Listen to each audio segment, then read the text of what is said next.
Assalamu alaikum, brothers and sisters. Well, how's today in Sadiq's London? Alhamdulillah, it's fantastic, Ed. Inshallah, the sun will shine. Mashallah, the sun is shining today. It's a little bit cold, but we're happy. Yeah, so Donald Trump said that London is living under Sharia law. Yeah. Which isn't true, obviously. Well, not just that, but did you listen to Nigel Farage on LBC this morning? I saw a clip of him. Oh, he was asked about the paracetamol and autism stuff. Yeah. And he was like, well, I couldn't possibly say. Yeah. Like, I'm not a doctor. I'm not a doctor. I think the exact quote was something like, I don't have to follow their advice, but I listen to them. Like, of course, them being Donald Trump and RFK Jr. It's like, of course, I'll listen to them, but I don't have to do everything that they say. You're like, okay, yeah. I mean, it's nice to listen to people, but you didn't have to like say that you're listening to them. But Farage said on the Sharia law thing on LBC this morning, well, I mean, it's not true, but there are some lines of thinking that would agree with what Donald Trump is saying. And Nick Farage is like, what are you talking about? Yeah. Nigel Farage's source for... Now, is in London quite a bit, so he can see himself.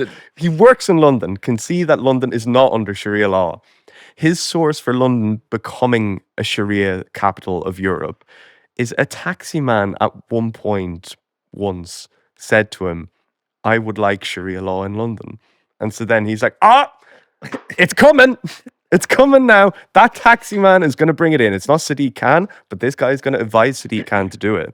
I guess you have things about like, wasn't Ho Chi Minh or something similar, like working in a hotel in Paris? That's right, yeah. So I guess from small acorns, great oaks grow, and that man is the future. That taxi driver is the future emir of Britain. Britain stan. Wow. Yeah, it's not just London stan. Mm-hmm. You think with the economic weight of London, they couldn't conquer the rest of the country? No, that's true. Yeah, yeah.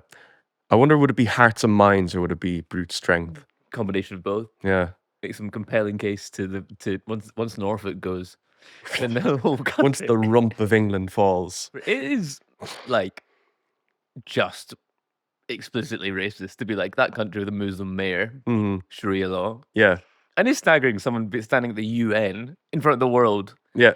All the reaction shots of all the leaders, like Lula when he started talking about Brazil. Was brilliant. And everyone's just like, wait, what? Like, I'm listening. Yeah. That was what were your highlights from Trump at the UN? I really enjoy the General Assembly when there is, I think I was saying it to the guys earlier on, there is always one headbanger at every meeting of the UN. And I'm glad that I don't have to listen through a translator to this headbanger. Yes. You know. Yeah. You want to get the nuance and the intonation, exactly. The delivery. Like, I think it's a shame that I can't, like, I was never able to understand what Gaddafi was saying at the UN. Or Milei. Or Milei, yeah. Like, it's just good, clean fun when these guys stand up. They have, like, a chart. It would have been great if Donald Trump had a chart yesterday. Yeah. To be like, look, like a map of London with, like, a crescent moon on it or something. I don't think I've ever seen him with a chart. There's that Axios interview that he did. Oh yeah.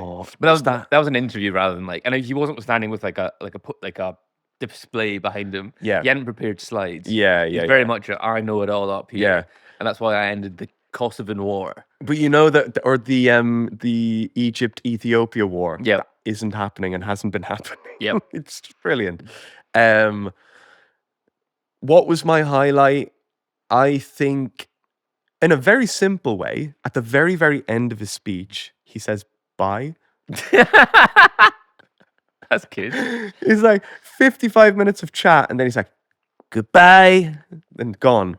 You know the way they have like this traffic light thing on the stage? There's like yellow 1 minute warning. Right. They're only meant to be talking for like 10 minutes. The red light is on for most of That's his so speech. funny. It's just good, clean fun. The polling, talking about the polling of like, I'm seeing numbers that I've never seen before. At the UN General Assembly, who cares about your approval rating at home? You know?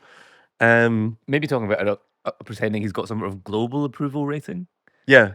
No, but it was he was talking about domestics. No, I know, but yeah, Like, yeah. I'm very popular at home, but he's not very popular no, at home. no. Like even Fox News, Ava and I were talking about it yesterday. That like the broadcaster that has the most skin in the game when it comes to glazing Donald Trump is even finding it hard to prop him up as this great savior anymore. Like the polling that they did over the weekend being that their viewers are in net disapproval of the actions of Donald Trump, and he's doesn't really know what to be doing with that. But then just going to New York and saying, no, that's good actually. It's not. That's not real. I've seen numbers that are good, so everything is okay. Calling freelancers, small and mid-sized business owners. Tide's Instant Saver account offers up to 4% AER variable, flexible access, and competitive returns. Unlike other options on the market, you won't need to hold your money with Tide for a fixed period. That means you'll have instant access and free withdrawals whenever you need it. You can get started today with just £1, making it easy to start growing your business savings. Want to know what you'll earn? Tide's clever calculator gives you a clear picture up front. Our audience will receive £100 cash back when you deposit £5,000 within the first 30 days of opening your Tide Instant Saver account. Use code JOE, that's J-O-E, JOE. New members receive an annual equivalent rate of up to 4% AER variable, free for 6 months. For the full offer, visit tide.co/Joe. T's and C's apply. There was another mention at the UN of Britain, and it was to do with windmills. Yes, green energy. Yeah. He continued on the whole crack of name dropping Aberdeen, where the golf course is, of course, and talking about the eyesore of the wind turbines off the coast, criticizing Keir Starmer for pulling the plug on North Sea oil, which isn't necessarily what's happening. He's just like rolling back. They're still giving contracts, are they not, to new projects in the North Sea? I think they're not granting new licenses, but the current but ones new are being projects honoured. can still continue. Yeah. Current projects, I think. Yeah. So anything that was already agreed on can go ahead. The beautiful oil in the North Sea. Yeah. Is it? I don't know. It's a strange one, isn't it, to have such a volatile world leader to be in your country 1 week, getting the pomp and circumstance of a royal visit, or a royal reception, but like a pretend one. Yeah, it was like yeah. It was like he had like a Disneyland experience. Of like we're going to give you the special one at Windsor, and you're not going to see anybody because we don't want anyone to do a protest or to like you have to see that awful balloon that we all hate. And for him to go through all that like rigmarole and then to stand Do you up. think he was disappointed by it? No, I think he loved it. Yeah, I think he got like everything that he would want. I actually do think, and I'm going to be quite unfair to Americans. That's like what Americans want to believe Britain is. Yeah. Like fairy tales, and you meet the king. Yeah. And you go to the castle. Yeah. You don't really care about, well, why would you want to go to Sharia London? Mm-hmm. Why do you want to like there might be a jihadi Mm-hmm. nearby. You're probably surrounded by people on jihad. It is quite funny, isn't it, how the American impression of Europe is always hammed up in any state meeting like that. Like he goes to France, Elysee Palace, Eiffel Tower, fucking the works. You remember when Biden went to Ireland and they brought him to where his grandmother's from, and he did this like they played Shipping Off to Boston, and he does this like WWE entrance. Have you ever seen this? No. We should drop it in here I'm Irish. for anyone who hasn't seen it. It's like it's a proper WWE entrance of. It's like, ladies and gentlemen, the President of the United States, Joe Biden.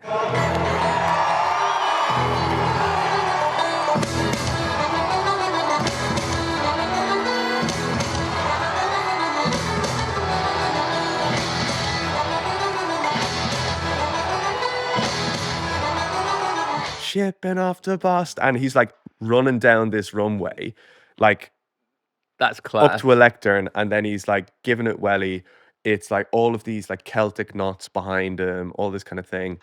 When we had Obama, brought him to his like great cousin's hometown, and he met a distant relative. That'd be so funny. Like just some guy from the town, and like, yeah, you're related to this guy, and he's like, cool. There's now a shopping center dedicated to Barack Obama. Oh in that town.